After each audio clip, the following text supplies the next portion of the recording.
Dzień dobry wieczór, witam bardzo serdecznie. Dzisiaj obejrzę i skomentuję dla Ciebie film naznaczony 4 ostatni klucz. Tak, zgadza się, dosyć poważna produkcja. Niestety nie posiadam praw autorskich do tego filmu, więc będzie tylko i wyłącznie mój komentarz. Nie będę filmu w żaden sposób wyświetlał, ale żebyś był na bieżąco, tutaj gdzieś pojawi się zaraz czas, więc będziesz spokojnie mógł sobie włączyć i być na bieżąco z filmem. Produkcja ta jest godzina 43. Godzina 43 ma długość, więc dosyć fajnie spędzimy oczywiście czas. Jeżeli nie masz tego filmu, a chciałbyś się obejrzeć, w przypiętym komentarzu, a także w opisie będzie link do tego filmu, możesz sobie kupić, nabyć, jak to mawia siostra Anastazja, i w tym momencie będziesz miała w domu tę możliwość. Mnóstwo mam ciekawostek z IMDb, chciałbym powiedzieć, ale rzeczywiście jest ich kilka i jak sprawdziłem niektóre, to po prostu dokładnie bardziej się śmiać niż cokolwiek innego, ale zobaczymy. Będziemy szyć, może będzie fajnie spędzony czas, może będzie strasznie. Zobaczymy, jak to wszystko będzie wyglądało. Lubisz takie oglądania? Daj suba, włącz dzwonek z opcją wszystko, a ja nie przedłużam i zaczynamy oglądać naznaczony, no powinno być postępny, ale dobrze, nie kłóćmy się o tytuły, naznaczony 4, Insidious Chapter 4, The Last Key. Jakby to można było powiedzieć. Zaczynamy. 3, 2, 1, 0, start.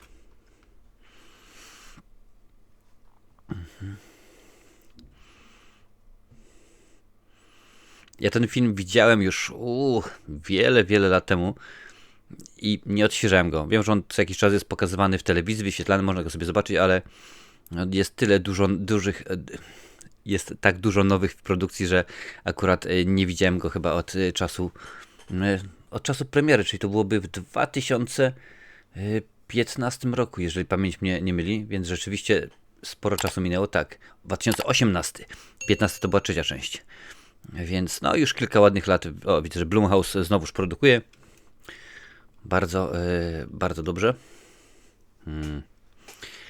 Oni teoretycznie wiedzą, jak robić dobre, straszne horrory. No ale to już jest... Popatrzymy.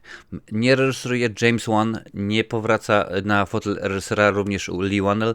Tym razem jest to Adam Robitel. On stanął za kamerą. W dorobku, no, kilka produkcji rzeczywiście jest, bo jest i Escape Room, jest i Opętana. No i to naprawdę tyle można byłoby rzec, bo tutaj akurat nie ma pokazanych pozostałych jego produkcji. No zobacz pełną filmografię, może będzie coś ciekawego pokazanego. Okej. Ciekawe, czy pojawią się słynne czerwone drzwi. No nie, przed tym filmem tylko i wyłącznie Opętana. Mamy Meksyk, Nowy Meksyk. Potem 2 części The Escape Room.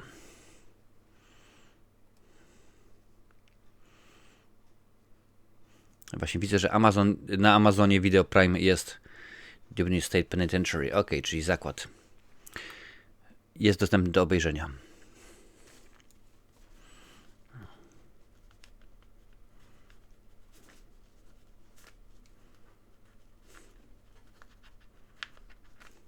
Rainier.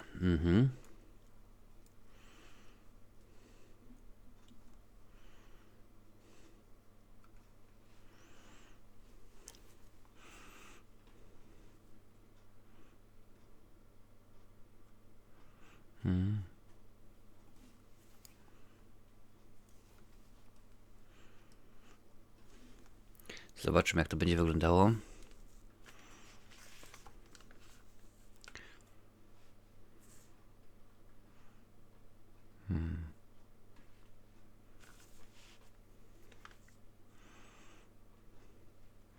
Aha.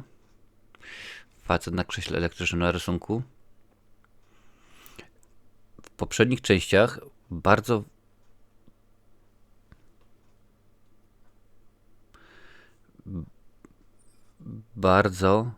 ważny był drugi plan.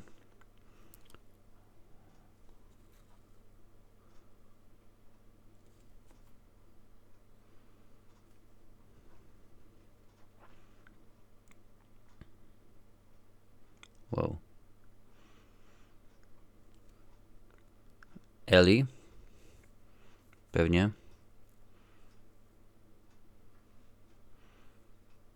children, nie kids. Tak bardziej formalne. Wracając do tematu, bardzo ważny jest drugi plan. Obrazki, plakaty, użycie kolorów czerwony i zielony, jak tutaj zresztą widzimy. Także zwracaj na to uwagę.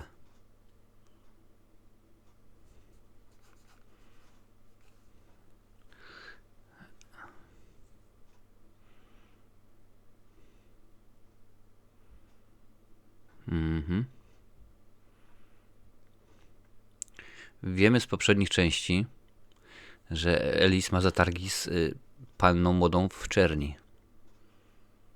Zobaczymy, jak to będzie tutaj.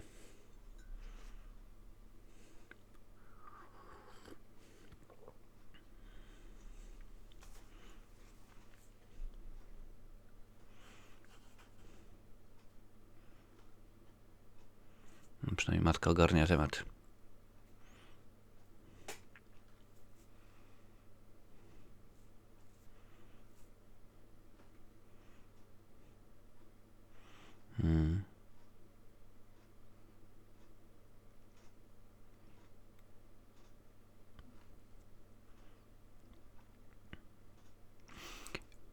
Jeżeli widziałeś zwiastun, no to tam się pojawia mnóstwo różnego rodzaju straszaków, demonów. Gro z nich zostało pominiętych w tymże filmie. Znalazły się pewnie ciach, nożyczki na podłodze montażowni.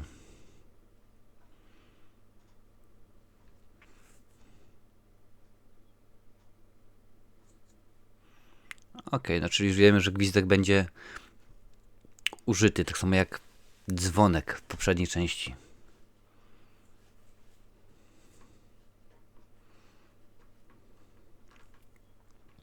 Tutaj można było zobaczyć lalkę, kiedy właśnie dzieciaki poszły spać i jest to niemalże identyczna lalka jak w filmie Sinister z Ethanem Hawke'em, który miał się pojawić właśnie w naznaczonym jako Josh Lambert. Odrzucił i rola poszła do Patricka Wilsona.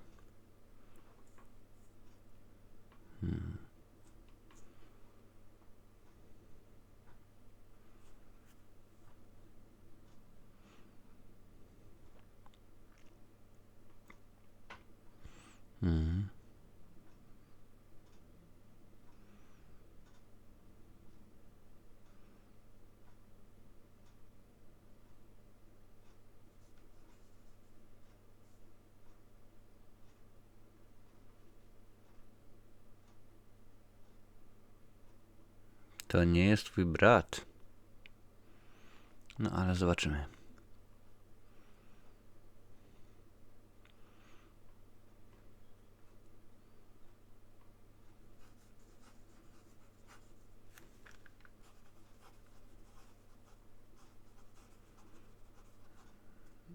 No to z kim ty gadałaś?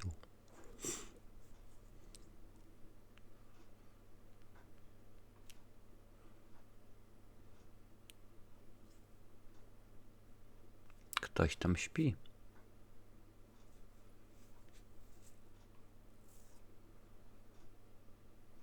Odważna dziewucha.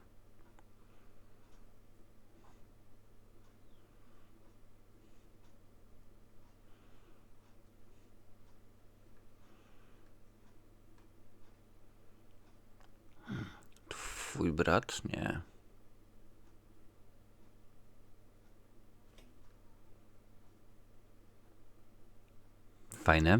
Fajny straszak.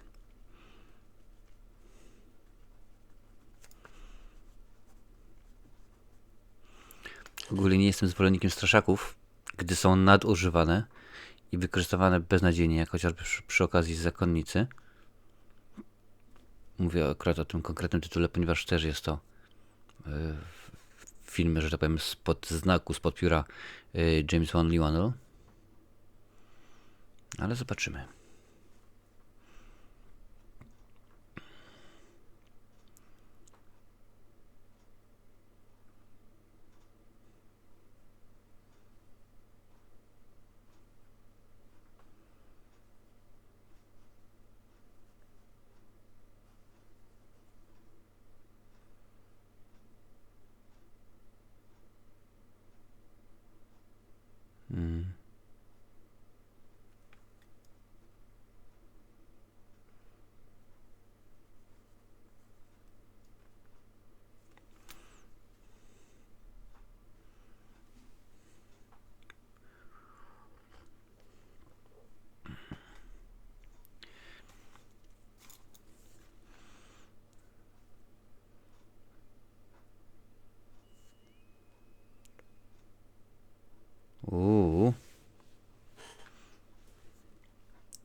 Stary żołdak ochlap.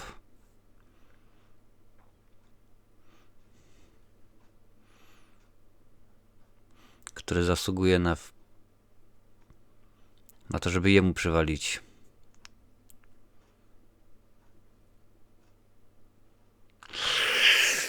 O, żeż ty skór.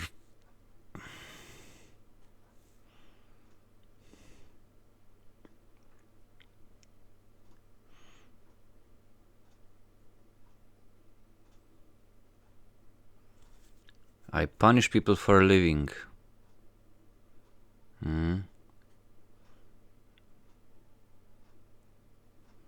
No pewnie, że tak.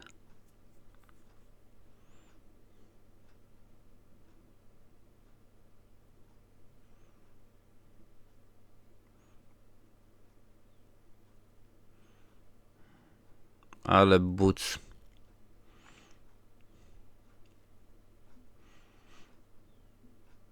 Domyślam się, że demon pod postacią właśnie tatusia powróci w późniejszej fabule. Ja mówię, ten film widziałem, ale to było tak dawno, że nie pamiętam. Albo się tatusiowi coś złego stanie, bo zasłużył. To jest dobrze napisana postać, bo my w tym momencie wiemy, że to jest kawał buca i nie możemy go lubić. No i nie ma takiej opcji, żebyśmy go polubili. No zwłaszcza kiedy mamy postać, którą już poznaliśmy, znamy przez 3 części i która rzeczywiście pozytywny jakiś tam odcisk miała. Dawaj, włączaj agregat.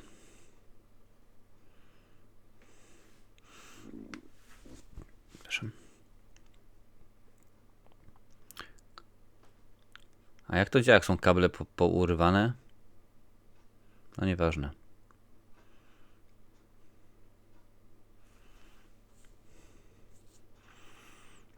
Naprawdę po raz wtóry jest bardzo dobre użycie czerwonego i zielonego koloru. Jak znasz jakiś film, który również w ciekawy sposób wykorzystywał te dwa kolory, nie bez powodu oczywiście, daj znać, napisz mi w komentarzu.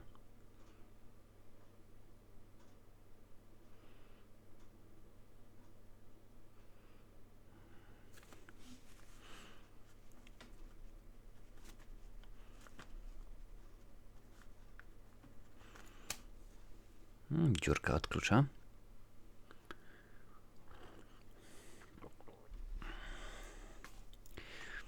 Kiedyś pewien zespół Disco Polo śpiewał o tym, że wszystko widziałem przez dziurkę od klucza. Pozdrawiam zespół Buenos Aires.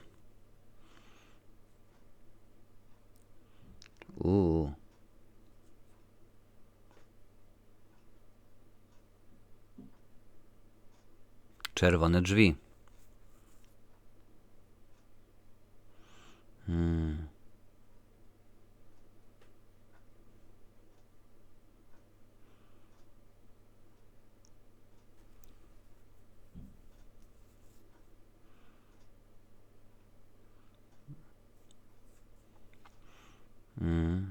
Czerwone drzwi to jest leitmotiv wszystkich części. No nie otwieraj, nie otwieraj.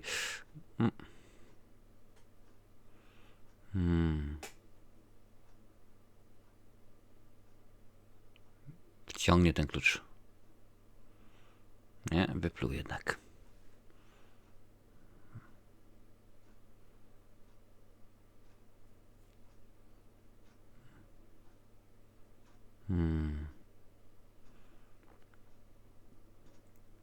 Otworzyła co nie powinna.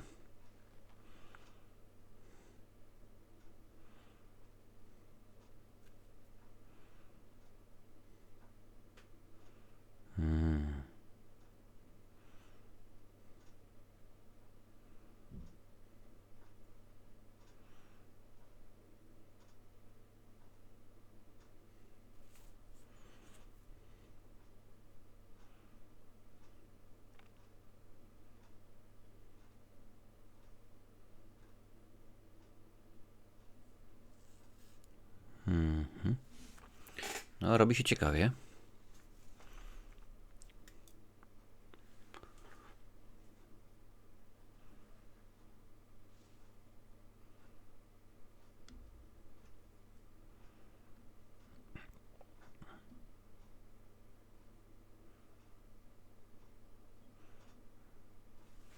Tak, ojciec śpi uchlany.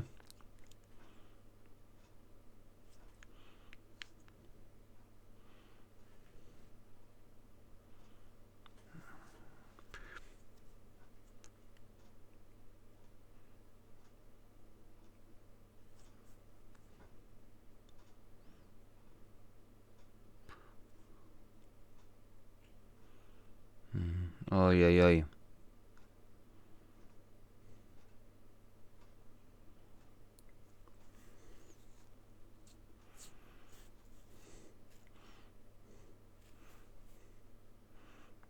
Oczywiście widzisz, są drzwi metafizyczne.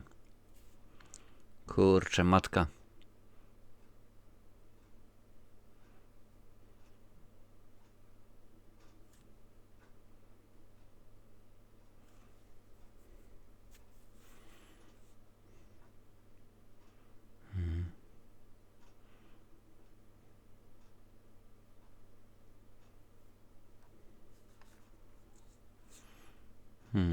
I jesteśmy w teraźniejszości.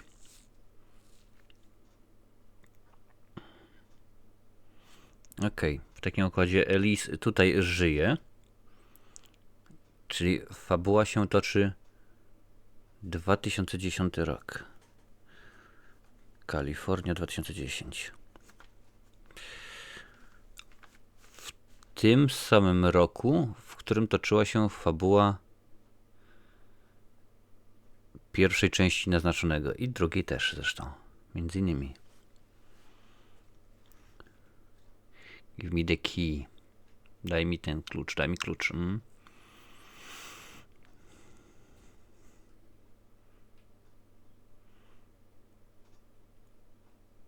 Bardzo łatwo to umiejscowić, czyli to jest po trójce, a przed jedynką.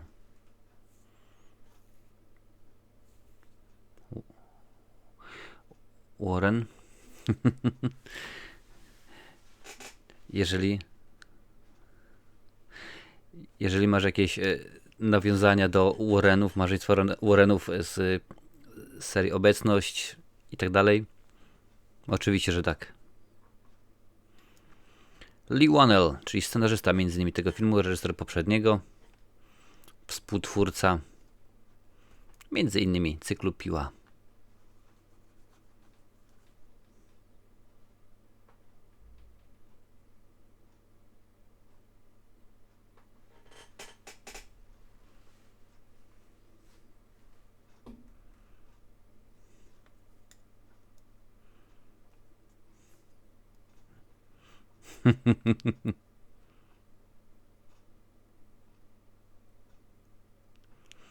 Lights on może?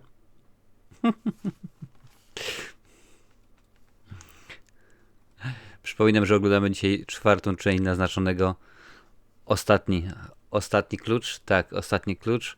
Jesteśmy w tym momencie na 18 minucie i 20 sekundzie. Jak lubisz takie oglądania?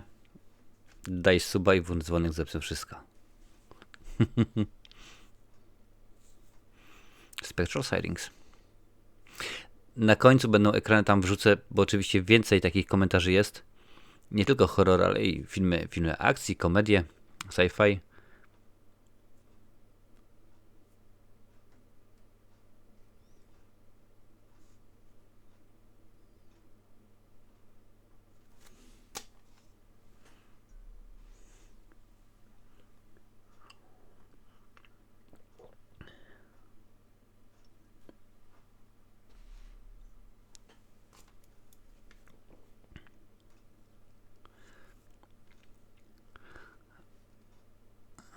Czyby to był jej były dom, stary dom z dzieciństwa?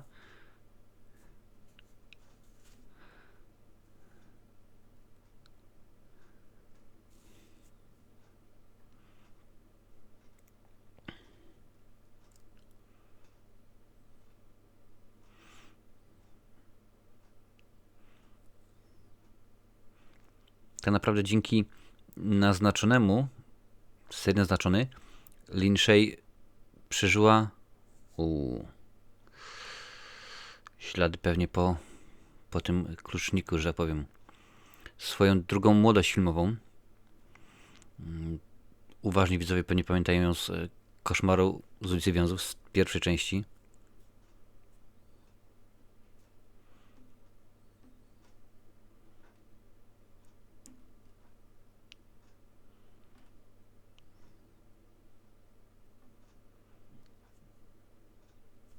Zaraz.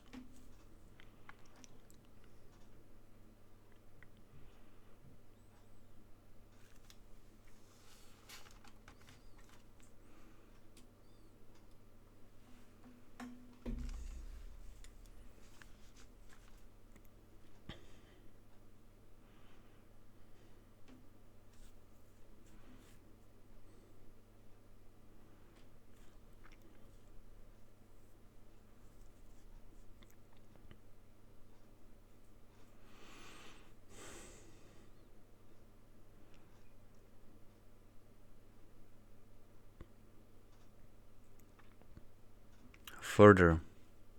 Dalsze. Mówi o Queen, czyli wspomina o tym, co się wydarzyło w trzeciej części.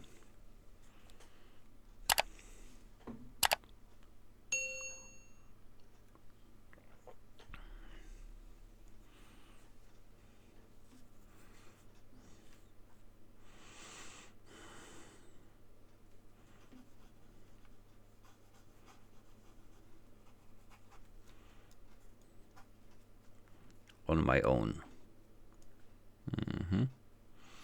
No, to będzie jazda. Wracając do Lin Shay, wystąpiła w Koszmarze z ulicy Wiązów. Jej brat był właścicielem, współwłaścicielem wytwórni New Line Cinema, która to właśnie produkowała Koszmar z ulicy Wiązów. I zresztą wiele dobrych straszaków w latach 80. i 90., zanim, że tak powiem, skończyła w Warner Brothers.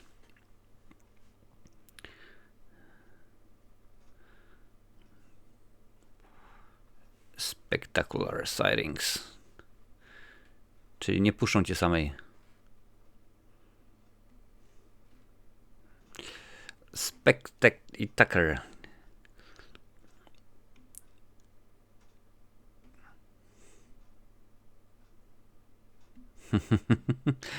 Jeden się nazywa Specs, drugi się nazywa Tucker. Spectacular. Połączenie. Welcome to New Mexico. Land of Enchantment. No, zobaczymy. Nawiązań domyślam się, że będzie dużo do poprzednich części, nie tylko właśnie wspomniane przed chwilą Queen, ale zapewne może pojawi się szminkowy stwór, może pojawi się panna młoda w czerni. Zobaczymy, jak to będzie wyglądało. Może wspomni o Lambertach, bo o ile to się dzieje przed wydarzeniami z pierwszej części, wiemy, właśnie w pierwszej części dowiadujemy się, że Liz pomogła właśnie rodzinie Lambertów w 1986 roku, więc wiele, wiele lat temu. Pożyjem, uwidiem. Och, jak to się oczywiście wszystko zestarzało, popadło w ruinę. W końcu wiele lat minęło.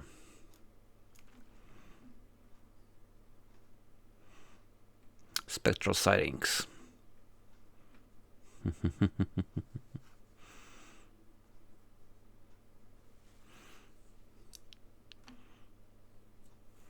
No okej. Film oczywiście, ponieważ naznaczony jest w miarę znany, był kręcony pod przykrywką. Tytuł roboczy tego filmu to było Fallout.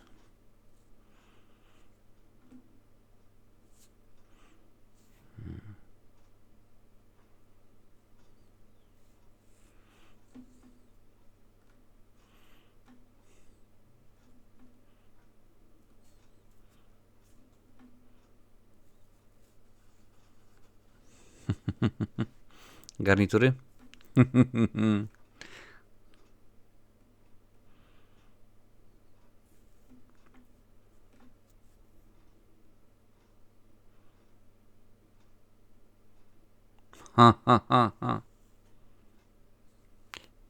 Sidekick.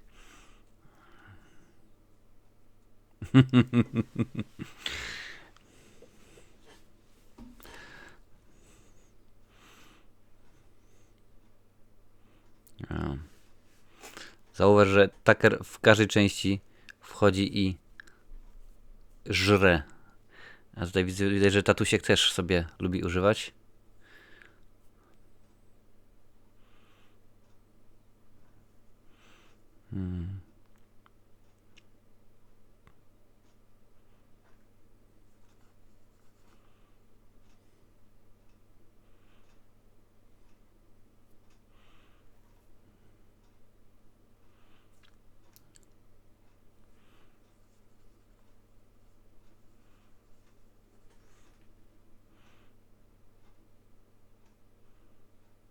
No.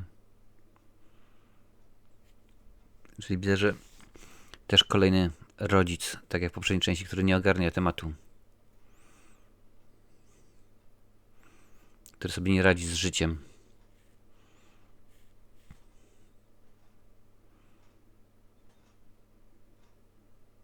Mhm.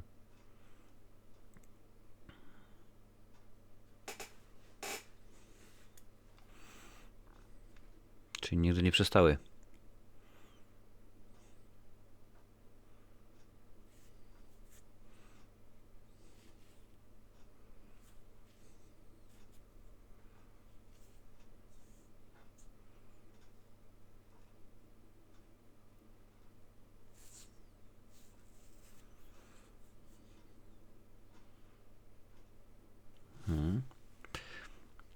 Zobaczymy.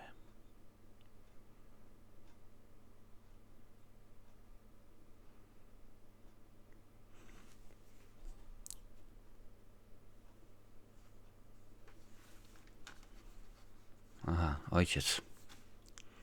Ojciec niosący matkę. Pamięć.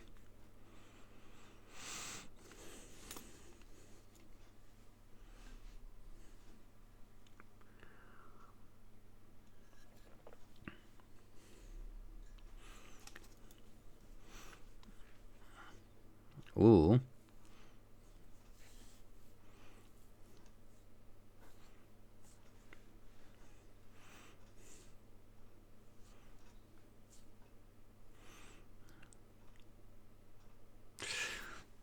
Jakiś pomysł to jest, żeby zablokować księgą świętą, Biblią.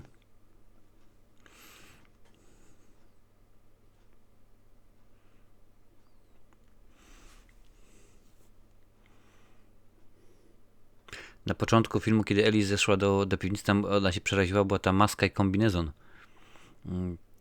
Ona później właśnie tę samą maskę będzie używała w, no, w akcji z Daltonem.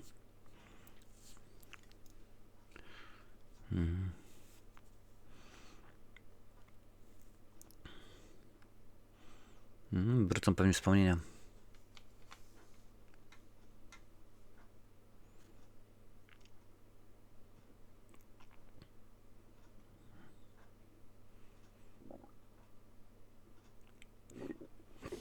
Oj, rączki. To było to, gdzie ją ojciec lał. Wredny typ.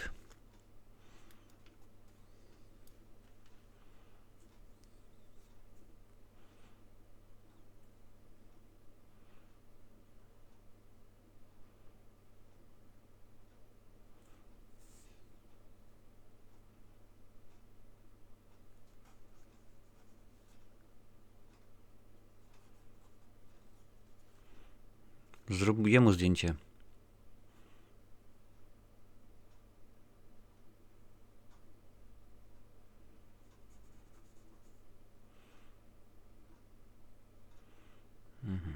No, nie zrobili.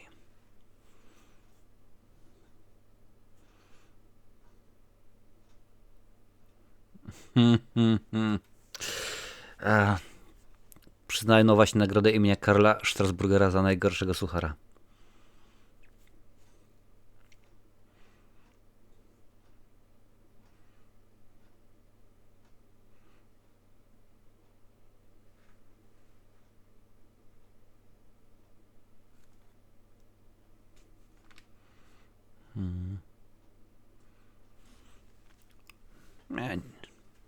Nie potrzebuję. I znowuż czerwony i zielony. Uwielbiam ten kolor. W takim połączeniu oczywiście. Jak chcesz to sobie sprawdź w Google połączenie tych kolorów i znaczenie psychologiczne tegoż właśnie. Tychże właśnie powinienem powiedzieć. To też mnie zaskakuje. Zawsze używają latarek, które tylko oświetlają punkt. Nigdy jakichś takich, wiesz, które dają większy ogląd.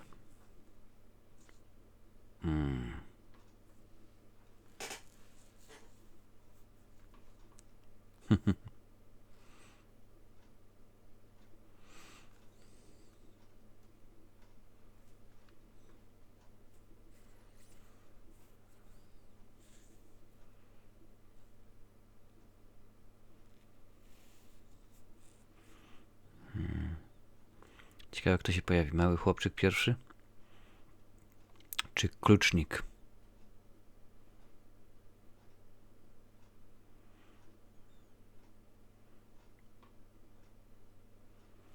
No i zaczynamy.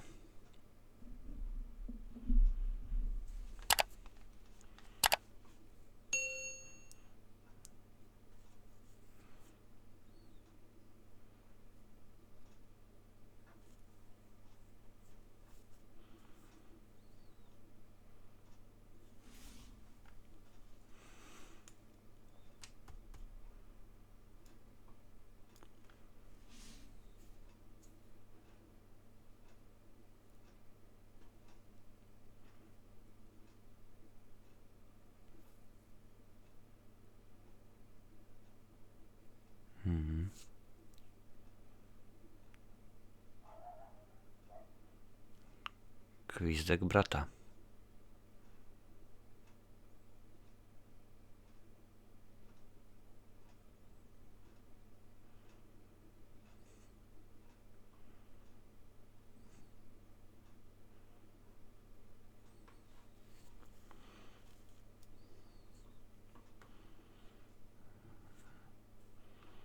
Pewnie nie zgubił, tylko mu te zabrały.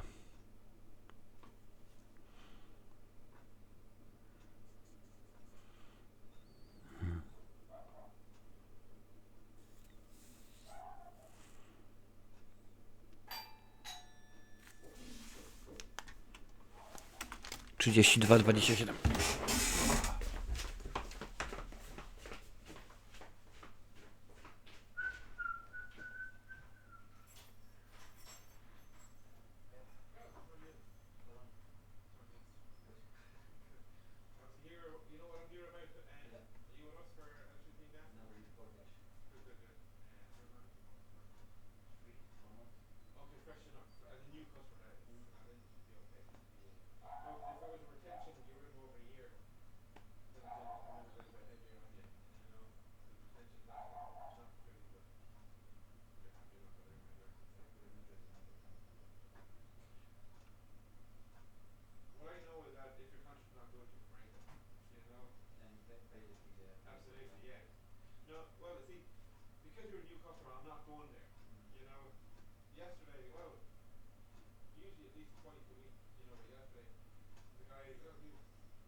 Ok, było 32, 37, 32, 27 było. Dobra. Lecimy dalej.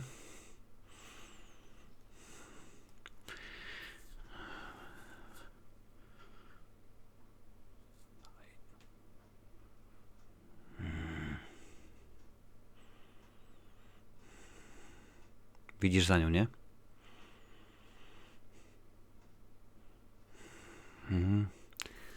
Dobre, takie rzeczy lubię.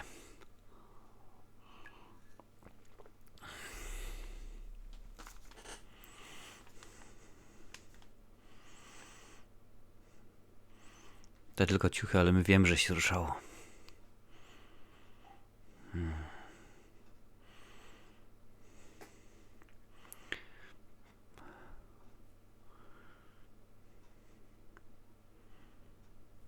U.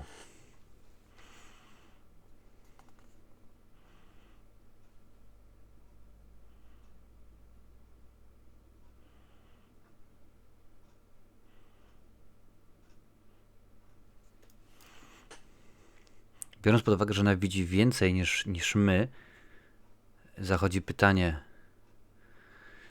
czy my patrzymy na przykład na prawdziwe drzwi, tylko ona je widzi, tak jak było na początku.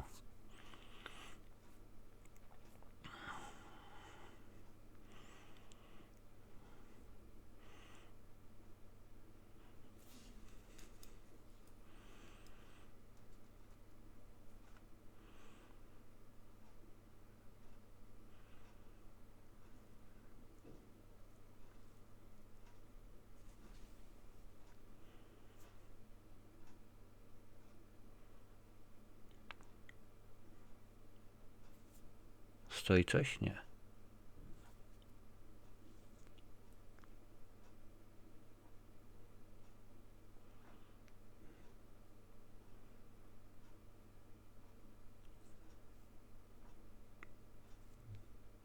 Widziałeś? Widziałaś to? Tam były stopy, nogi były.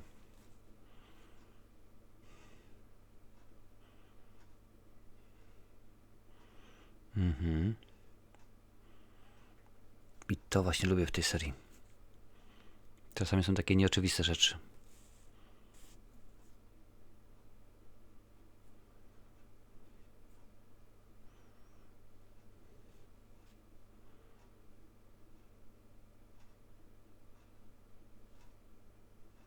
Stoi kobieta.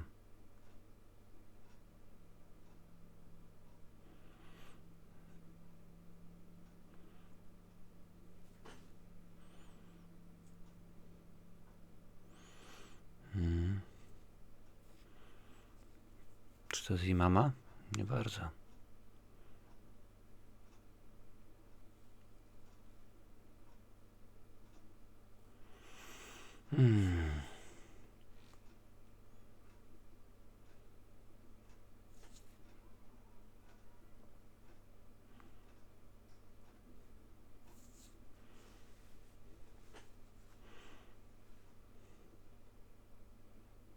It's gone.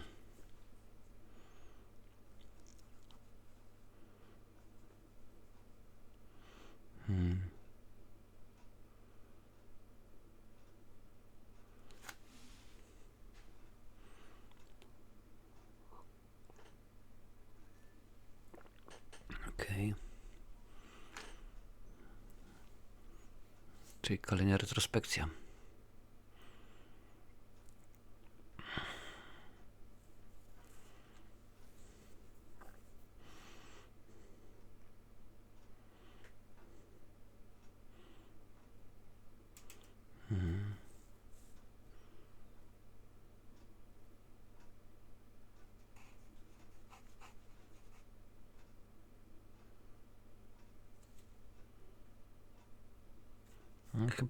Chyba młody też to widział, słyszał.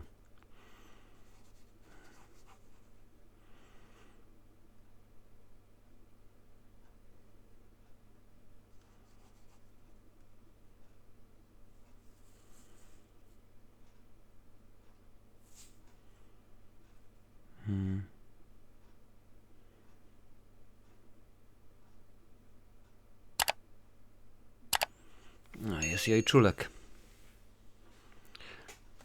Jak zawsze skuty.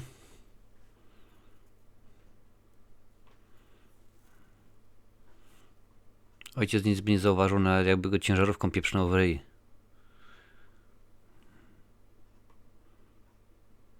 No, kamera na nią, na niego z duchem.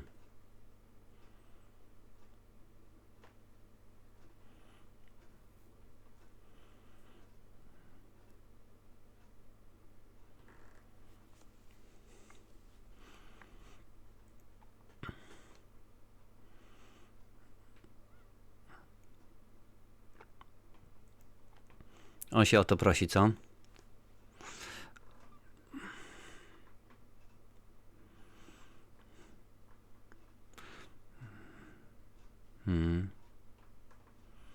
Bardzo dobrze. Niech spada na drzewo.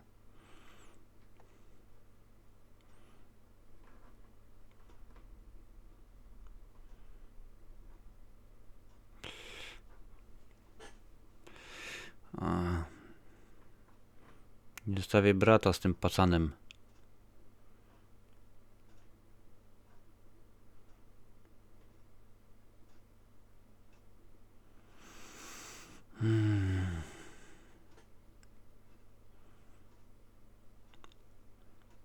A brat musi zostać z tym deklem.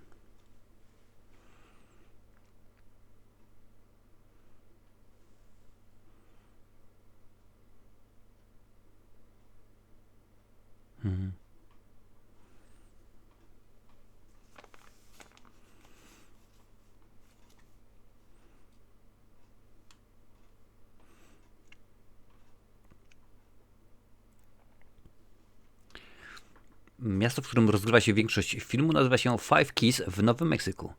Demon w tym filmie ma 5 kluczy zamiast palców.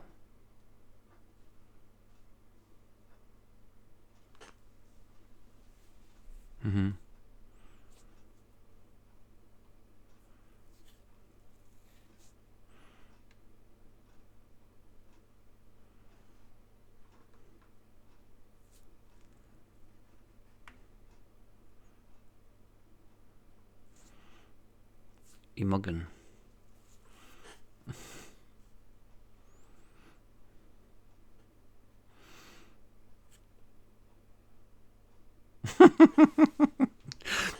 Zastanowię się nad nagrodą Strasburgera, czasem nie zmienić.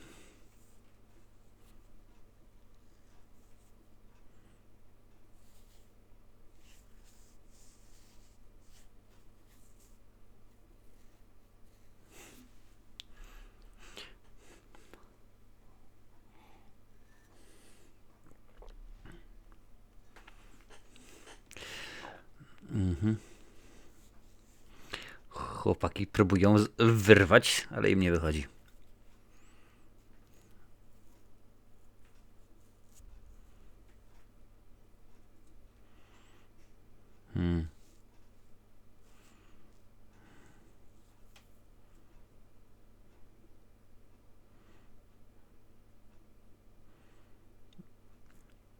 I pewnie z biegiem okoliczności jej tato będzie jej bratem.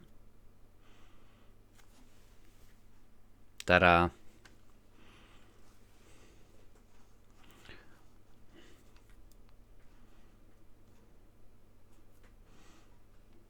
No chyba się wkurzy na nią.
Tu się zgadzam.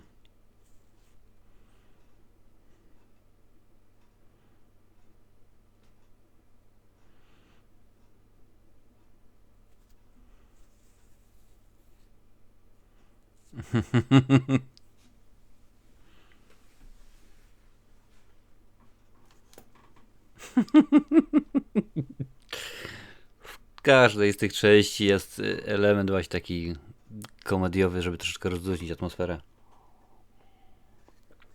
Mam nadzieję, że nie za dużo tego będzie.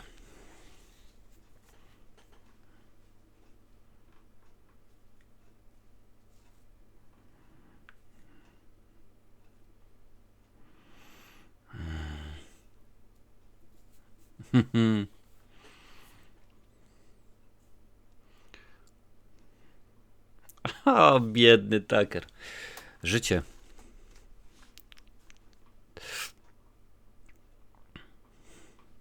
Ale ciągle luzak, ciągle luźny Janek.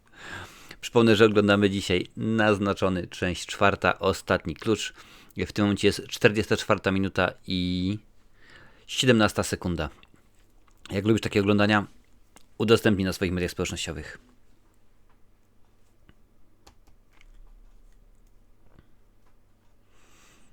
Czyli trzeba by najłatwiej wziąć, wpakować to coś za te czerwone drzwi.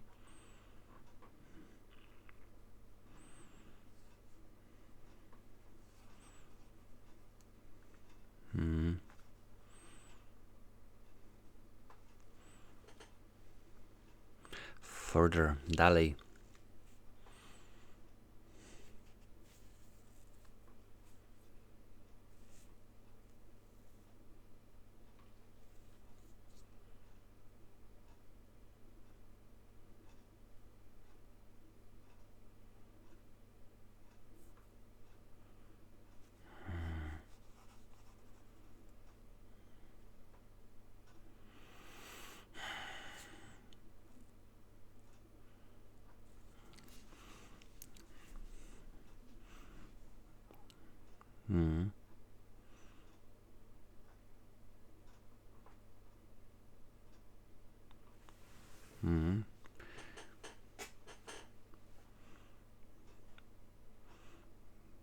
Trochę wygląda jak mikrofon zrobiony przez MacGyvera.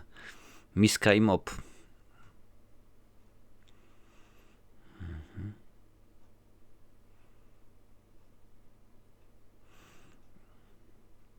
Ale nie będziemy się kłócić o szczegóły. W Gwiezdnych Wojnach też jako komunikatora używali maszynki do golenia.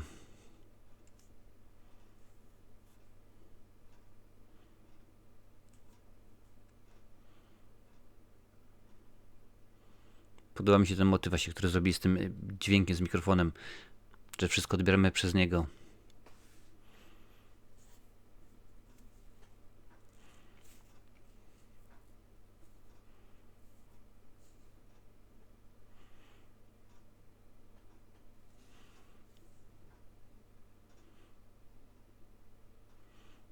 When there's something strange in the neighborhood.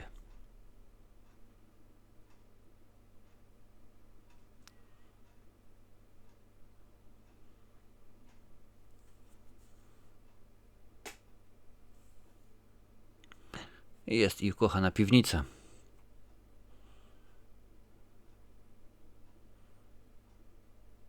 Jak myślisz, ojciec wróci jako, powiedzmy, manifestacja tego demona, żeby straszyć naszą Elis? Napisz mi w komentarzu, bo ja mam coś takie przeczucie, że raczej tak. No, są te poucinane kable, sznurki.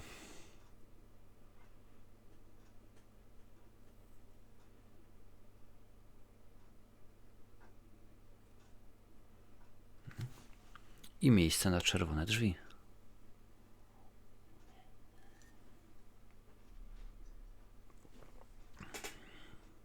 Dokładnie tam.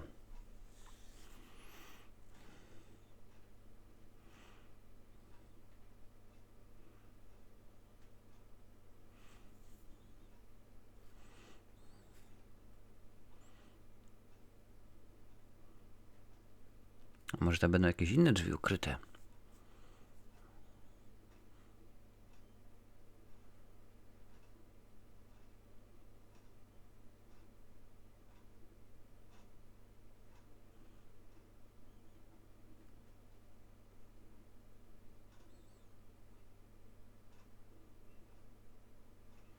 Okej.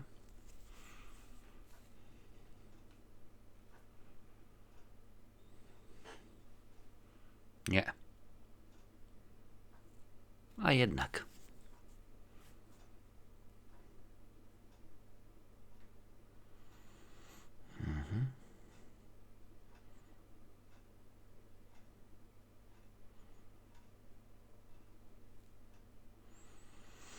O.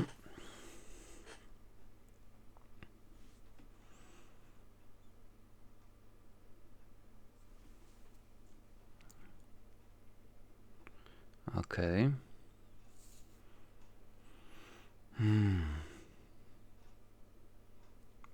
No ale po uderzeniu, że ta ściana jest pusta.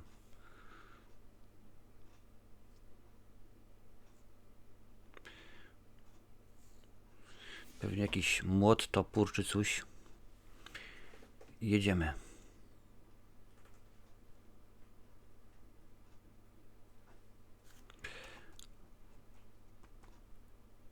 Dziurka od klucza.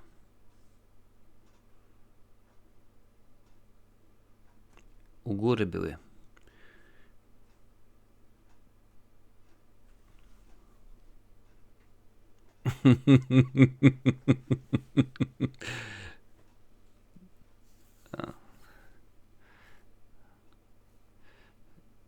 Taker. No właśnie, o te klucze chodziło.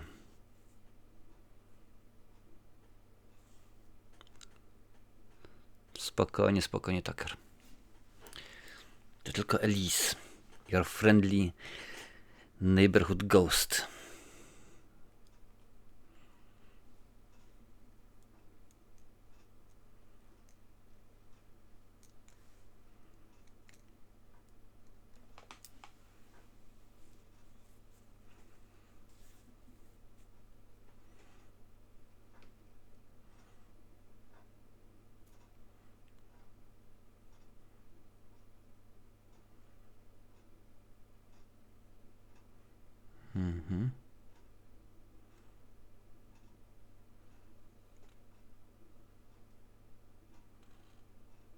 No dawaj, poświeć tam, żebyśmy widzieli.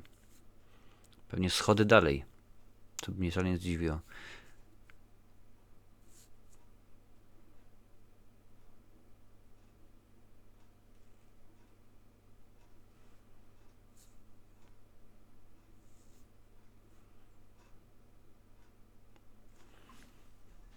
No. Nie pokażą nam jeszcze. A jednak nie ma schodów. Kolejne pomieszczenie.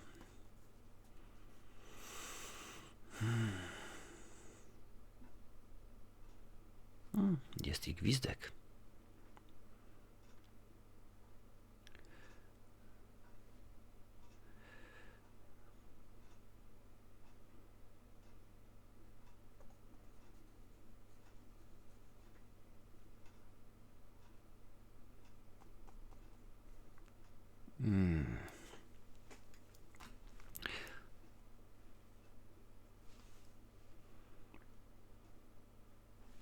Okej.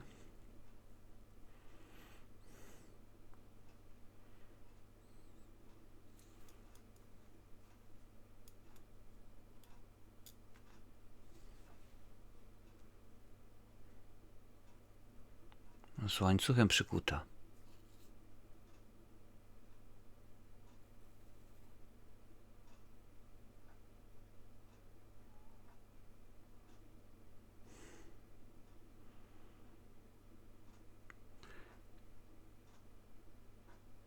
Czyżby tatuś był jeszcze większym zwyrolem niż nam się zdawało?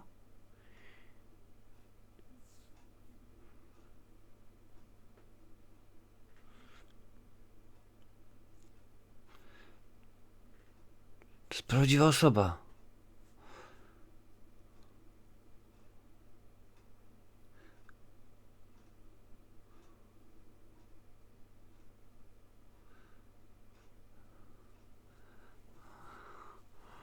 Ożeż, co za...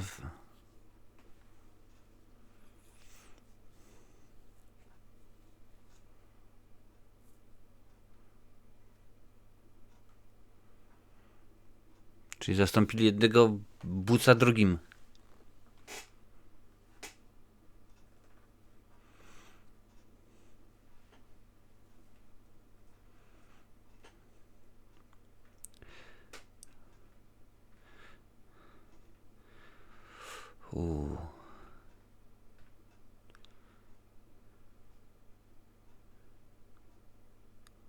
Będzie strzelał do... O kurde, do Speksa pewnie, bo pomyśli, że to jest duch.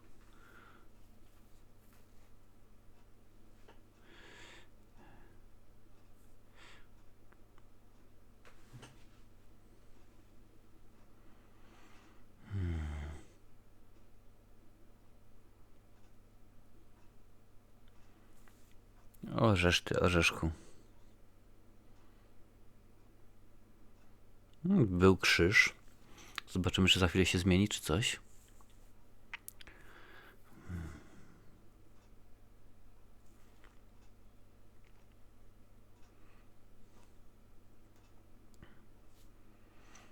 Zerkam tutaj na ciekawostki właśnie, bo też nie chcę za dużo mówić zbyt wcześnie.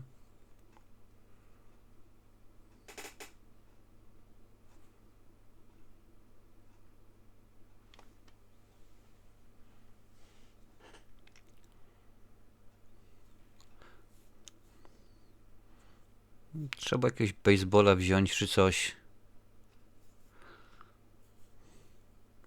Patelnia jest, stary.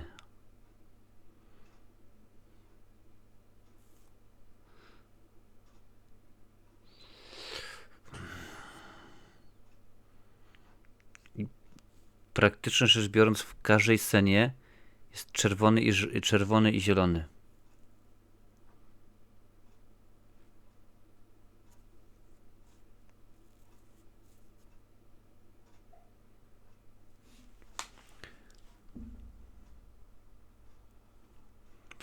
Dobrze, Specs.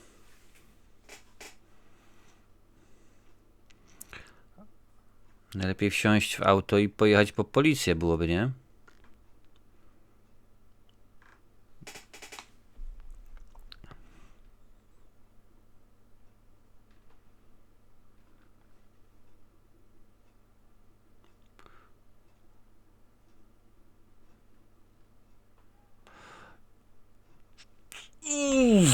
Ty kurde balans.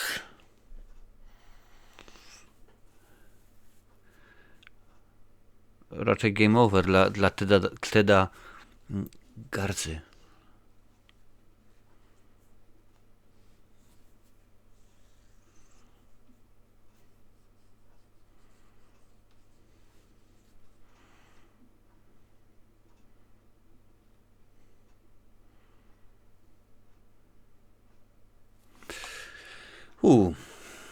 Na razie jak mało to naprawdę tej aktywności duchowej. Okej, w porządku. Mamy prawie godzinę filmu.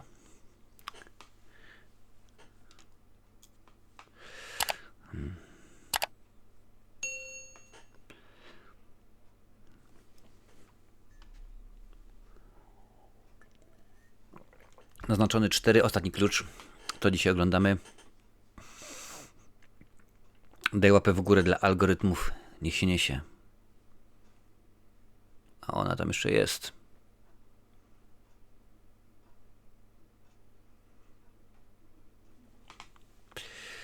Jedzie brat. Auto musi być konserwatywne w pewien sposób przynajmniej, nie?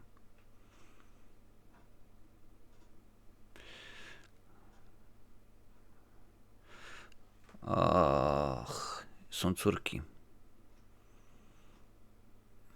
On idzie po gwizdoka.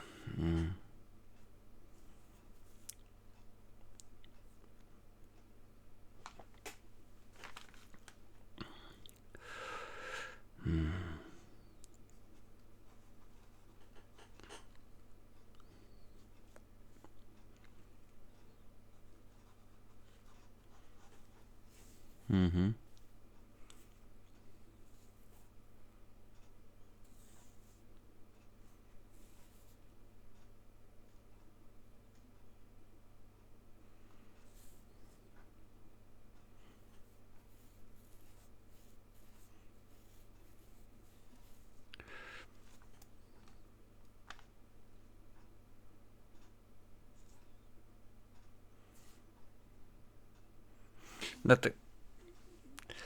takie trochę szukanie igły w stogu siana.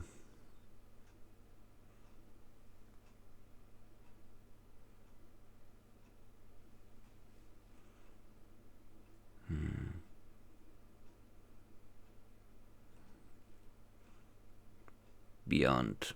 Dalej. Dalsze. Further.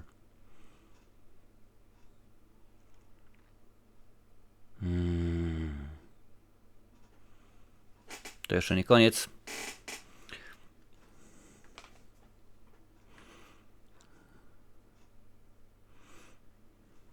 No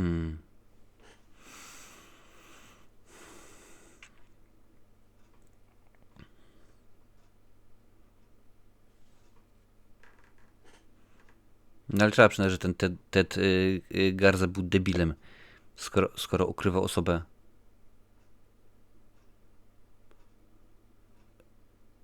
Ukrywał osobę w piwnicy, żeby dzwonić po kogoś. Ojojoj. Wymitel 2010 były już telefon takie z latarkami. Masz światło jedno. To coś było. Se stało.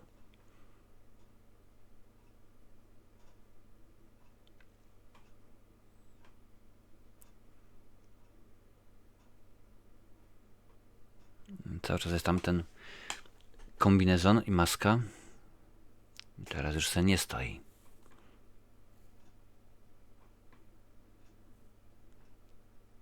No tak, ale skoro ojciec nic nie mówił o latach młodości, o tym, co się wydarzyło, to one nic nie wiedzą.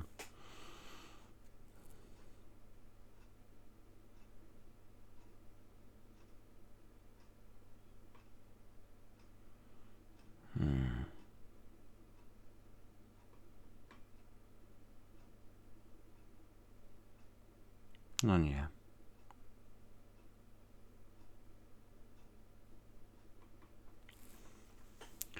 Co, klucz do czerwonych drzwi?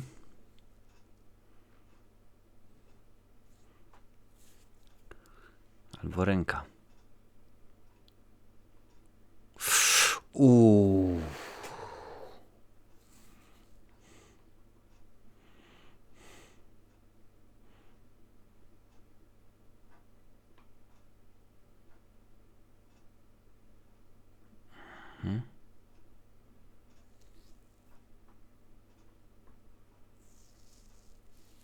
O jacie.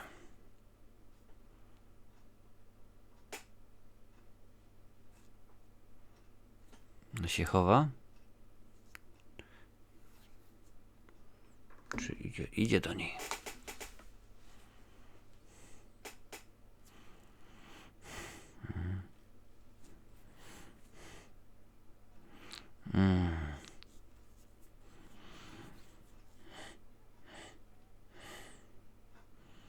No, oczywiście nikt nie słyszy.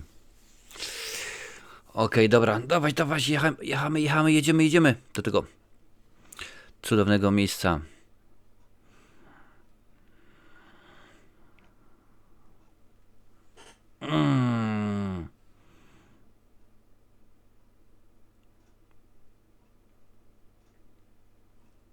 O, żeż ty. Klucznik.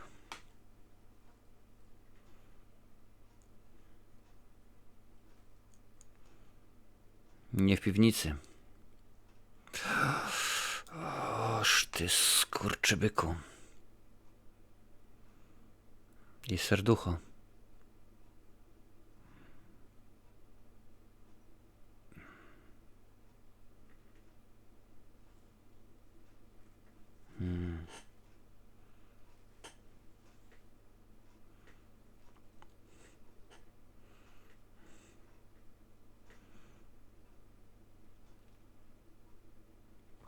Czyżby ją porwał tak samo jak Queen w poprzedniej części?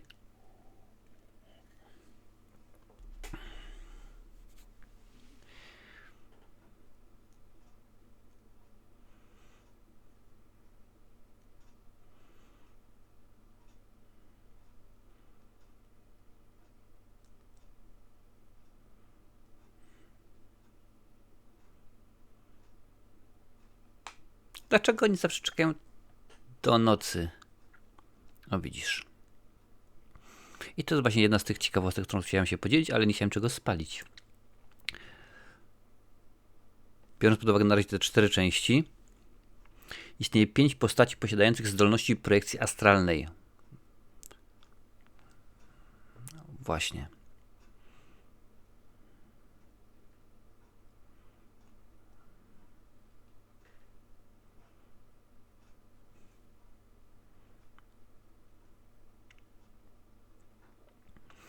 Są to Ellis, oczywiście, Josh, jego syn Dalton, Carl, a także właśnie Imogen. Queen Brenner i Melissa Rayner pojawiły się dalej, czyli Further, ale tylko w wyniku oddzielenia ich duszy od ciała fizycznego i przeniesienia ich właśnie do dalej, do Further dalsze.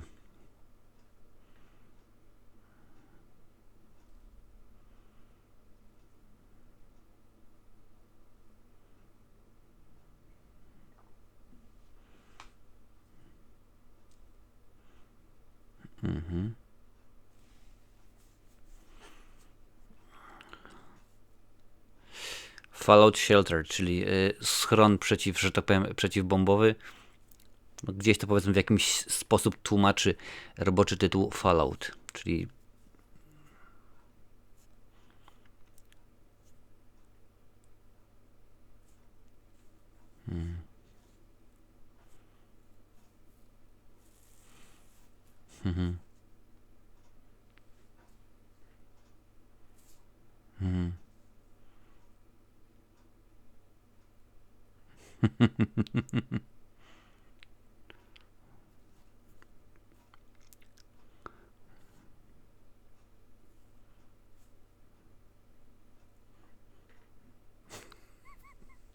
za dużo chyba tego humoru w tym horrorze.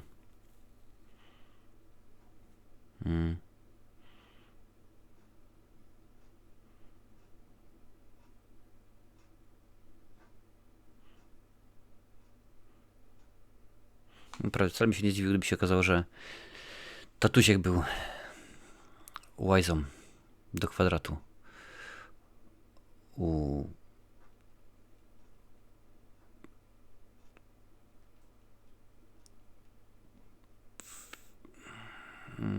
Dawaj, bo się wiatrak włączy.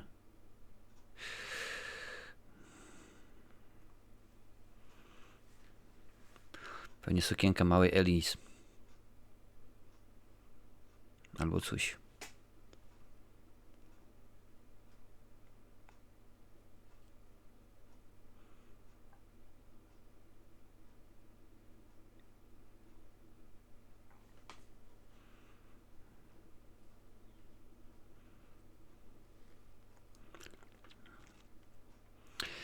Tak właśnie myślałem. Skurczybyk.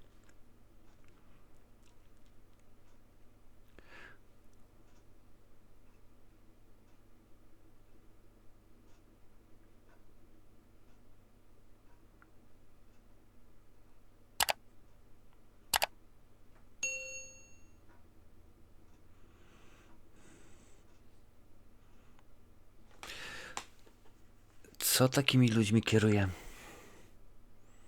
No to zapewne jest ta dziewczyna, którą zapewnie widziały w oknie.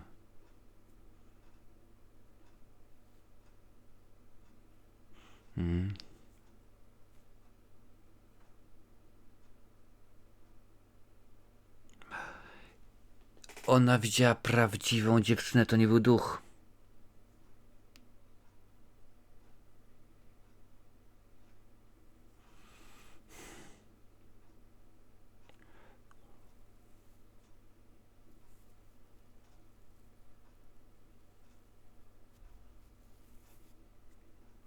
I ona się schowała.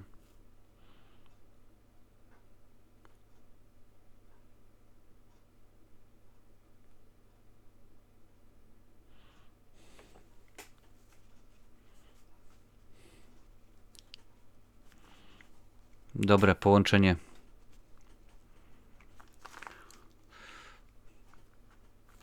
Duchów. Oj, oj, oj.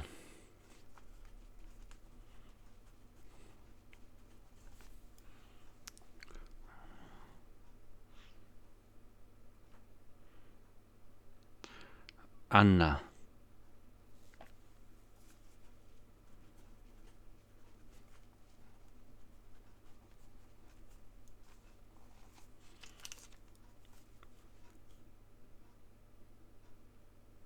Mhm.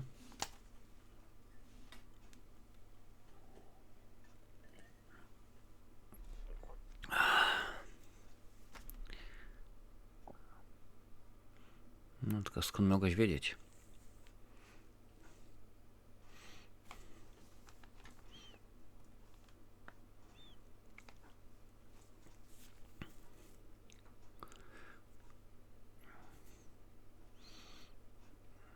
Insidious 4, właściwie Insidious 4 Final Key. To dzisiaj oglądamy.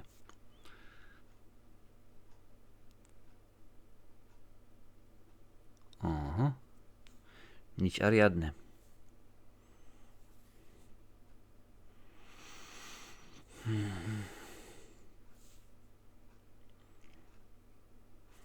Na początku, gdzieś w okolicach 13 minuty, Keyface, tak się rzeczywiście ten demon nazywa, czyli nasz klucznik, powiedział do młodej Alice, że potrzebuje jej, aby otworzyła te drzwi, te wszystkie drzwi. Zaraz do tego nawiążę. Walizka. Nie da rady. Tak łatwo, co?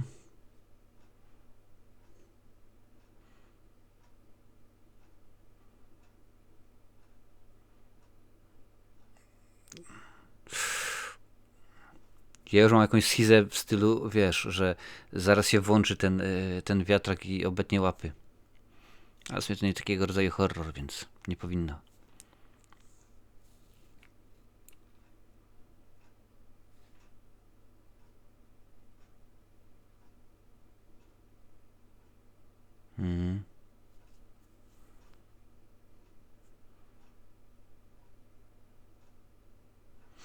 No, czyli mamy dwa duszki.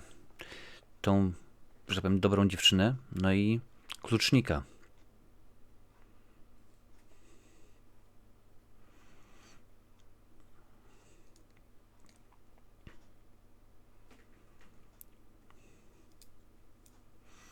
Jeżeli interesuje Cię ustawa o zielonym gazie, to tylko powiem, że kiedy Imogen i Melissa przyjechały do domu ciężarówką Ford, numer rejestracyjny to gaz 969. Odnosi się to do ustawy o zielonym gazie 969 na lata 21-22. Jak widać, Lee Whannell ceni sobie bardzo środowisko naturalne.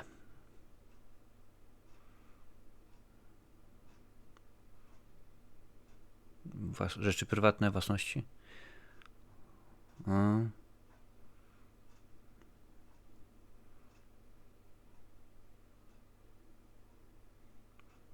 Pielęgniarka, położna.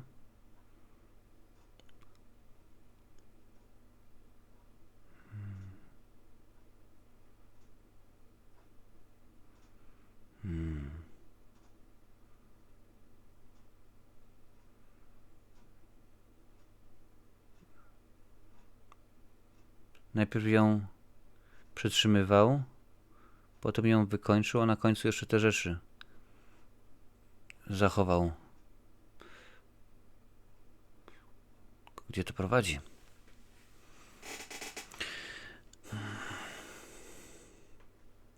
Oho. Duże te szyby wentylacyjne.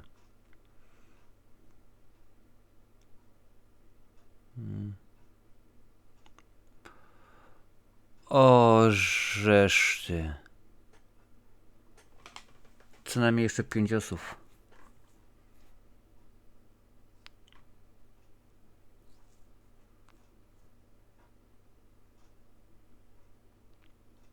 Czyby to wszystko był ojciec, czy...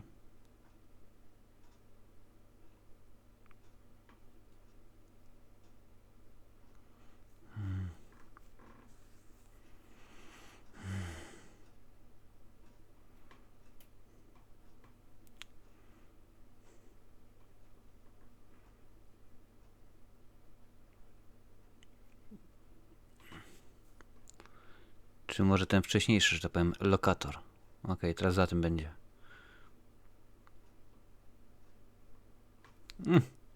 Popatrzcie. Z drugiej strony.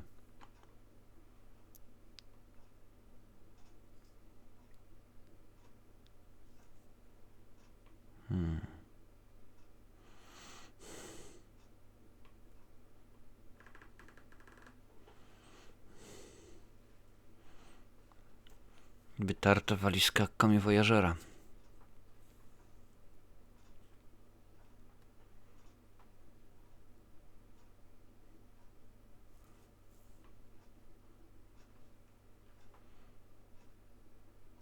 W końcu coś musi się pojawić zza tej walizki. Tylko niekoniecznie z tej strony, której my myślimy.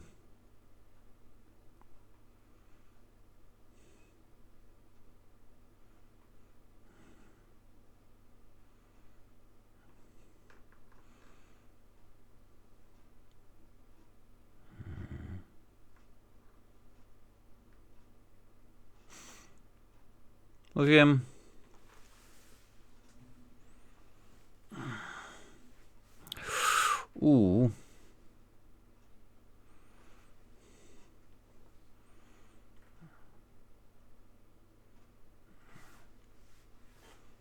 To jest ona. Całe lata temu.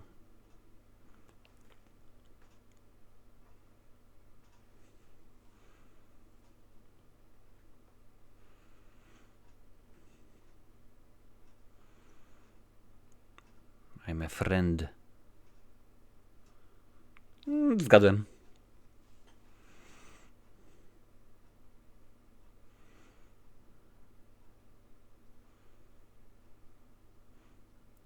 Miejsce, gdzie czas i miejsce, nomen omen, nie ma znaczenia.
Nie zostawię ją. Dobrze.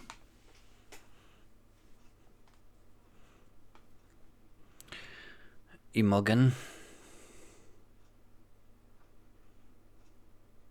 Ja mogę? Jestem Imogen. Tak, też jest darmo nagrody imienia Strasburgera.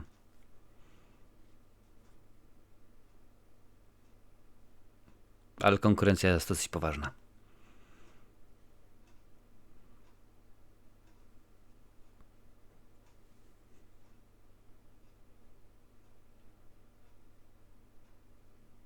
Przegrywam.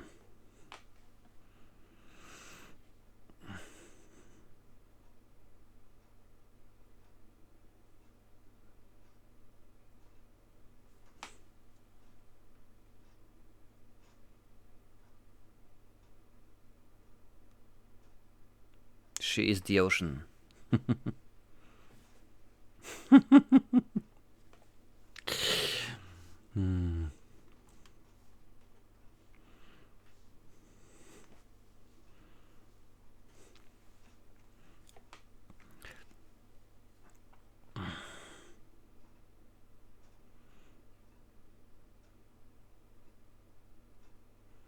Metronom. To się chyba nazywa.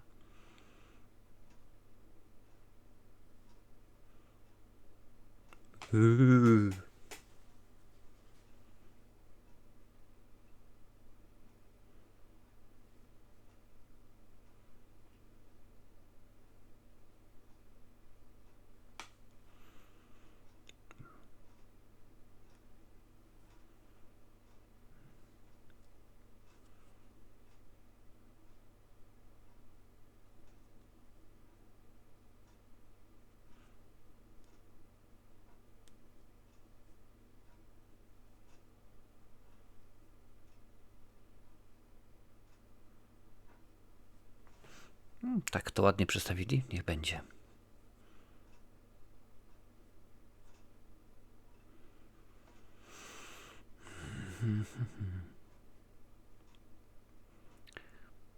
Czyli wróciliśmy do czasów dzieciństwa, patrząc po telewizorze i wystroju.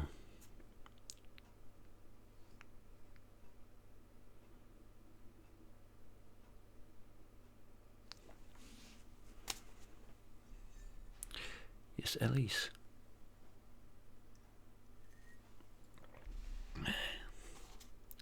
Jest i Anna.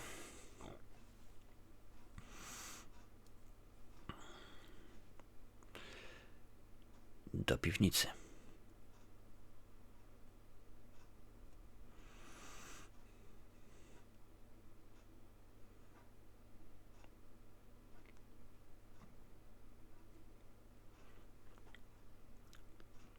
Lampa. W każdej części tego filmu, nieważne który bohater, zawsze ktoś bierze bardzo podobnie wyglądającą lampę i wchodzi z takową właśnie do further, czyli do dalej.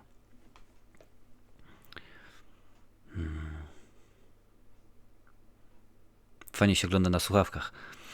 Daje wtedy podwójnego kopa, a na dodatek nie ma nikogo w domu, a my mamy czerwone drzwi. Jakieś skojarzenie z Koszmarem z ulicy Wiązów?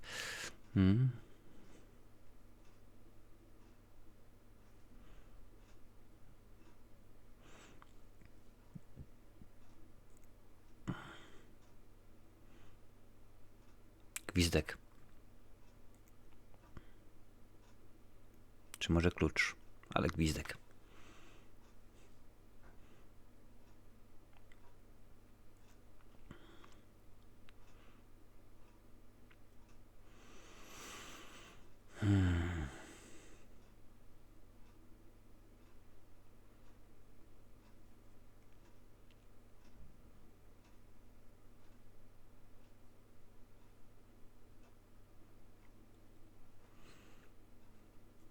Jest to drugi film z serii naznaczony, w którym występują ludzcy zabójcy. Tym razem jest to oczywiście Gerald Rainier i Ted Garza, ojciec, i ten, którego znamy. W naznaczonym 2 ujawniono, że duch panny młodej w czerni z pierwszego filmu to seryjny morderca imieniem Parker Crane, który przebrał się i wykonał makijaż jako panna młoda w czarnej sukni ślubnej, stąd oczywiście ta nazwa, aby popełniać swoje zbrodnie.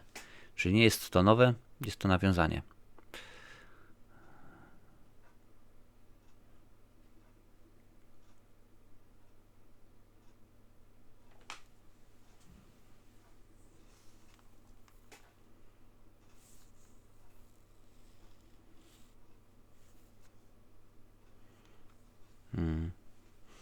Metafizyczne więzienie. Ależ to zabrzmiało.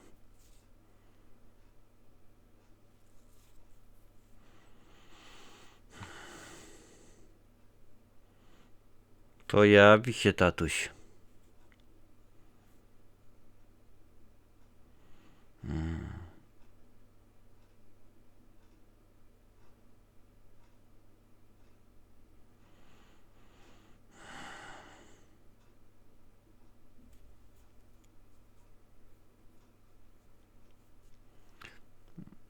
No właśnie to widziała przez dziurkę od klucza.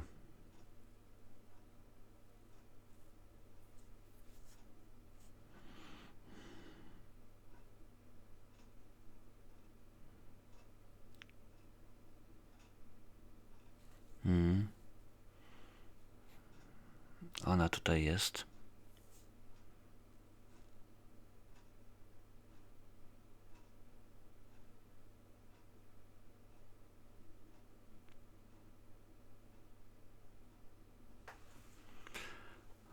Cela ojczulka.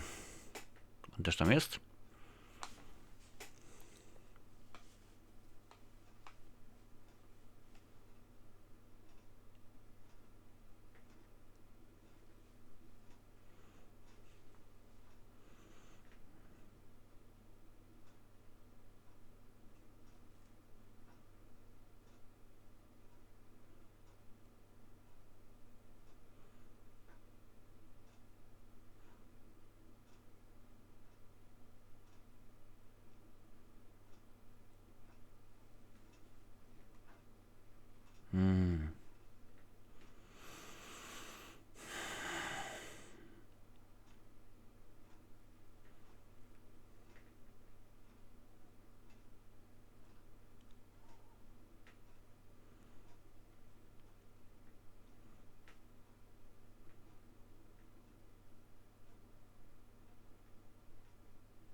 Dawaj, dawaj.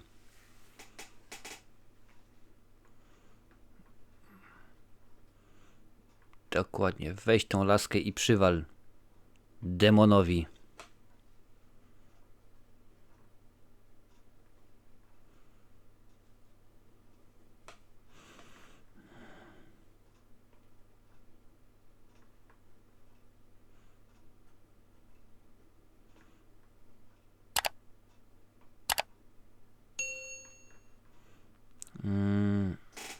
Właśnie on się robi silniejszy, mocniejszy.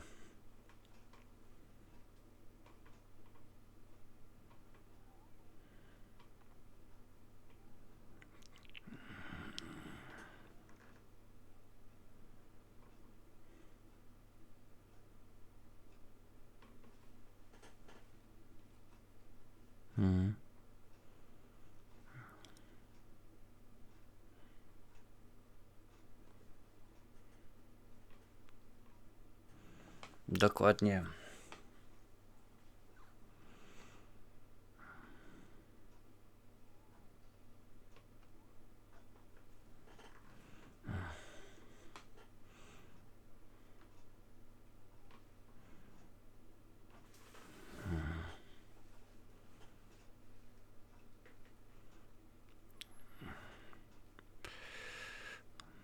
Dziewczyny.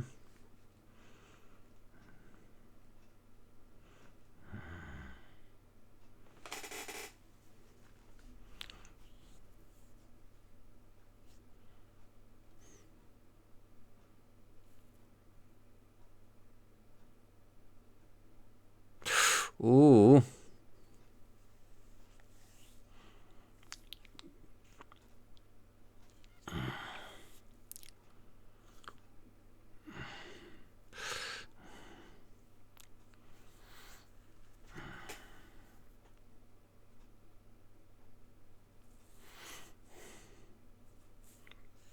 O.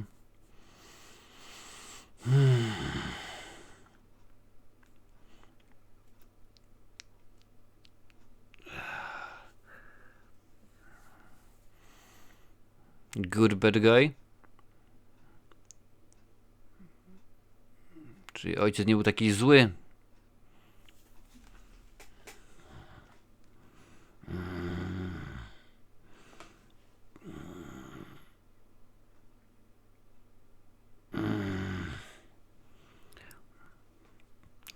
Teraz serducho. Dawaj, dawaj, dawaj. Berli pewnie te wszystkie duchy czy coś.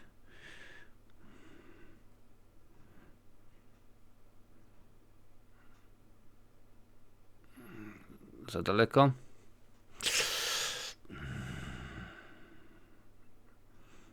Dawaj, dawaj, Elise.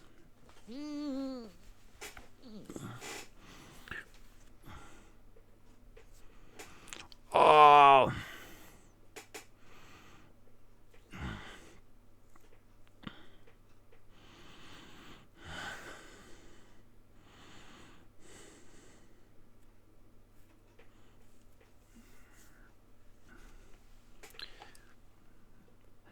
Mama przyszła.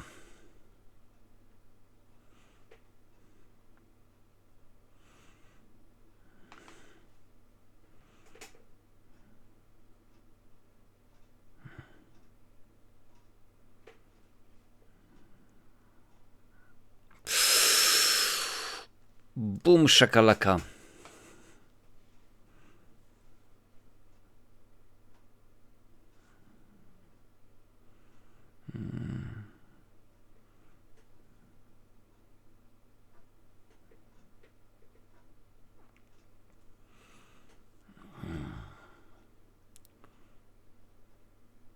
Ciekawe, czy Melissa przeżyła.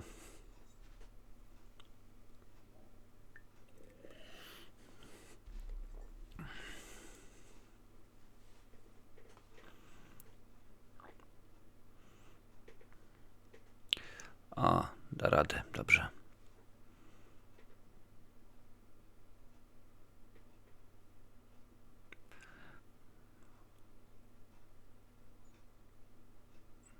Dalton. scena z pierwszego filmu.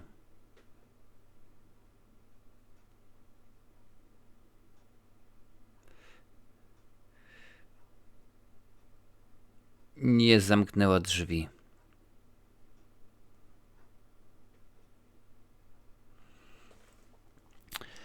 No i właśnie tak to jest, że około mniej więcej godzina 30, czyli teraz, próbując opuścić dalej, otwiera czerwone drzwi, odsłaniając Daltona i zostawiając je otwarte. W ten sposób przychodzi demon z twarzą, no demon z twarzą szminki, że tak powiem.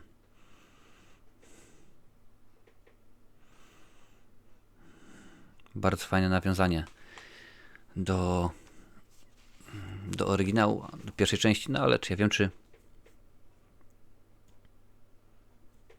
musiała tak zrobić.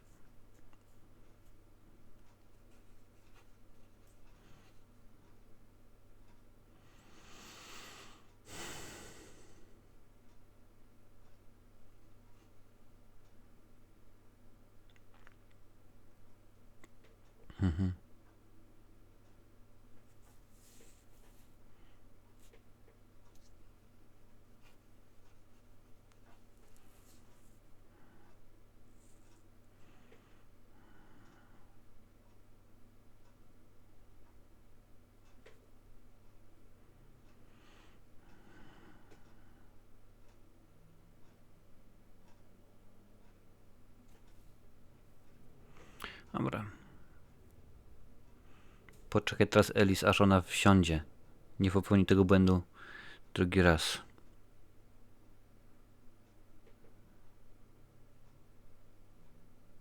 Jest.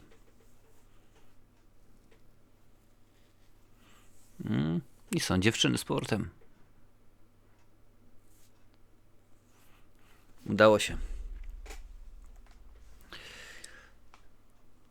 Więc tak na dobrą sprawę, to właśnie Elis ściągnęła szminkowatego na Daltona.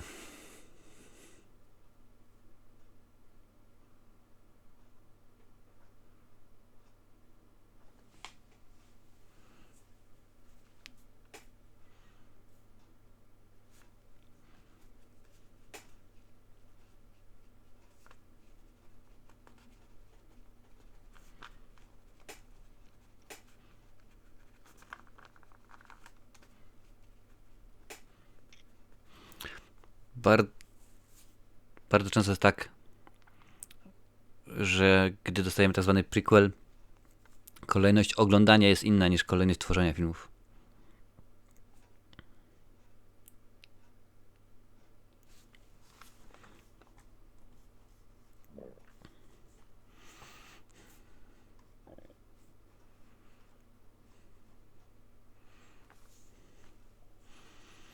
Ta część zarobiła jeszcze więcej niż poprzednia.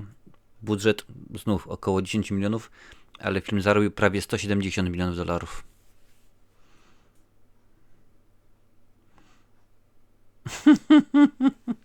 No nawet nie próbuj.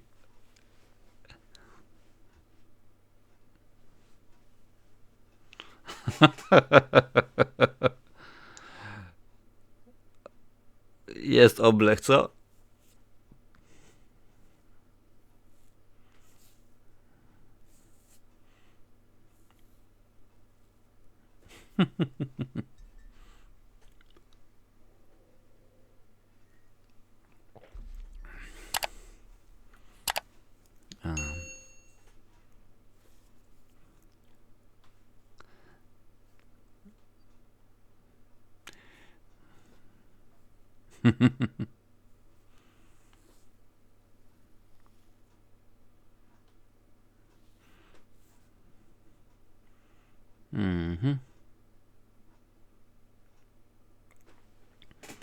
Okej.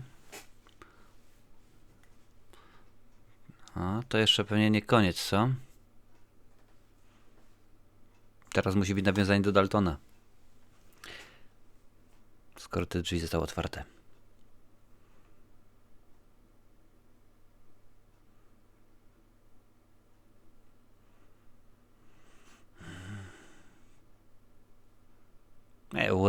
Warresej.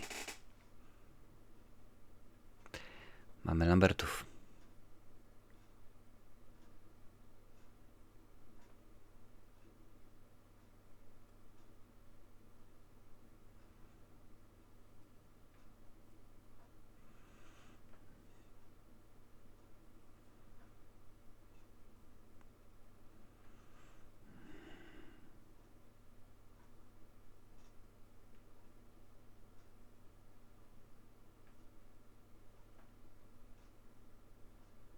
No dawać, dawać.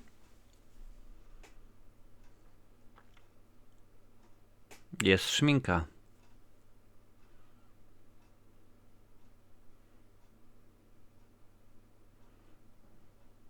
Halo?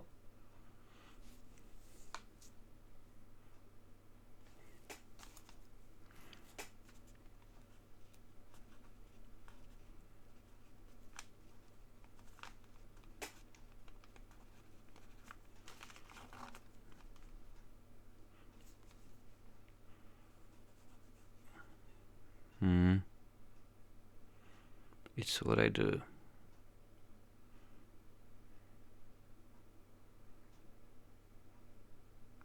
No nieźle. Czyli tak naprawdę domknęli.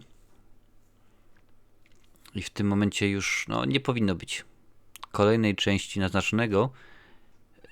No właśnie z Elise, czyli tak zwany prequel. Zobaczymy, czy się włoska firma Mamona Cassucci Szmal zgodzi i stwierdzą, że dobra, jednak kręcimy coś jeszcze. Coś, co było pomiędzy naznaczonym 3A4 albo 2A3. Dobra. W tym momencie film się już skończył, ale zobaczę, czy tak jak to mają w zwyczaju, nie umieścili czegoś po napisach.